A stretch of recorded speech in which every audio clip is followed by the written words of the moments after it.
Welcome back to another video, guys, and thank you for tuning in. Today I'm giving you, the viewers, a review of Netflix's new series, You.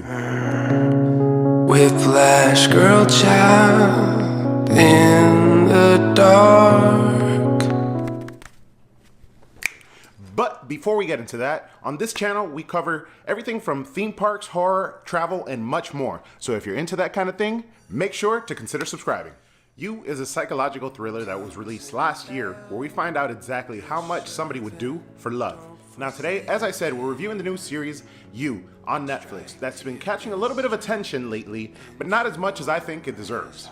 We'll start this off with learning a little bit about the show and its characters, then quickly moving into the good, then reviewing a bit of the bad, and ending it all with an overall rating of the show.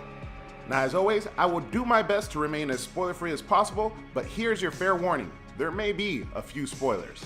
Now, to start us off, You was first released on September 1st of 2018 on Lifetime, and then picked up by Netflix and released internationally December 26th of 2018. Well, hello there. Who are you? Everyone just calls me Beck. And there you were.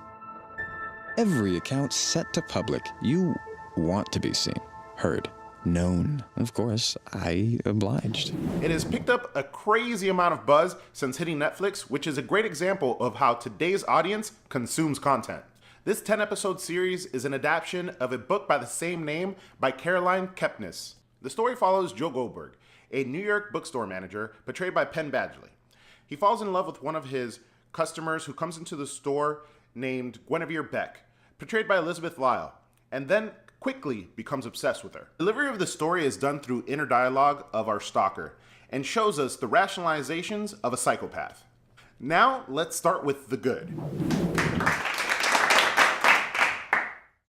Now, this show has a lot of good and has completely blown up since hitting Netflix. First and foremost, we have some great character building with our lead characters, Joe and Guinevere. We get this firm feeling that Guinevere is this girl who really hasn't found her footing in life and really is just out there looking for acceptance.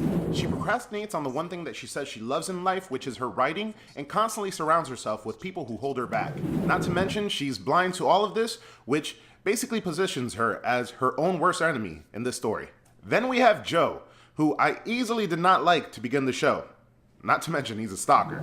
We are constantly exposed to his inner dialogue and inner rationalizations, and I don't know about you guys, but I couldn't help at times agree with him. The relationship he carries with his neighbor and his neighbor's kid, you can't help but like the guy. He seems to have a soft side, but at the same time, that makes you really question your judgment throughout the show. That leads us to the next good part about the show, which is the writing. The combination of dialogue between characters and inner monologue for Joe cause you to constantly question. The combination of spoken word and inner monologue gives you an extremely insightful format as to what is said and what is truly meant. The show also addresses a lot of social issues in a very relatable way. On the forefront, we have social media and internet privacy, and how we constantly expose ourselves to potential predators on the internet. In addition to that, we have toxic relationships, domestic violence, and the whole nice guy trope. Now, if that isn't enough, we also already have the show renewed for a second season based off the author's second book, Hidden Bodies, assuring us all that we won't have to wait much longer for more, and the title alone is interesting enough. Now, nothing is perfect, so let's take a look at the bad. Now, the first glaring issue that I had with the show is how easy Beck makes it to spy on her. I find it extremely hard to believe that somebody lives in New York City without curtains and constantly performs different nefarious acts in front of the window to onlookers and bystanders. That really irked me.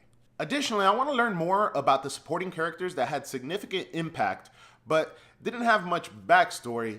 For example, Peach. Although I think this was done on purpose to be explored in the second season, I do feel that some of these characters deserved a little bit more attention in the first season. Now, this is probably one of those that we all could easily brush off in order to allow the show to make sense, but it was a glaring issue at how easy Joe gets away with things. He easily has the best luck I've ever seen. Beck catches him following her on several different occasions, and somehow that creepiness goes unnoticed. Top that off with how easily he navigates Peach's mansion, a huge house that he's never been to before, and he's able to explore the whole entire thing and stalk them without going noticed. It's a haul that becomes harder and harder to accept. Now let's wrap this up with a beautiful bowl of ratings. The show landed a whopping 92% on Rotten Tomatoes by critics and 80% by viewers. I personally would rate this somewhere in the middle with a 85%. This is a show that deserves respect and attention with some minor holes that I personally could easily overlook. So what did you think of the series? Let's start the conversation down below in the comments if you've seen the show or if you intend to watch this binge-worthy series. Now, if you like this content, don't forget to give it a fat thumbs up to make sure that it keeps on coming. Subscribe to my channel to show your support. Click that little bell icon to stay tuned for anything additional that I put out. Follow me on my social medias like Facebook and Twitter, which I will link in the description. And as always, peeps, don't forget to ask yourself, have you been entertained?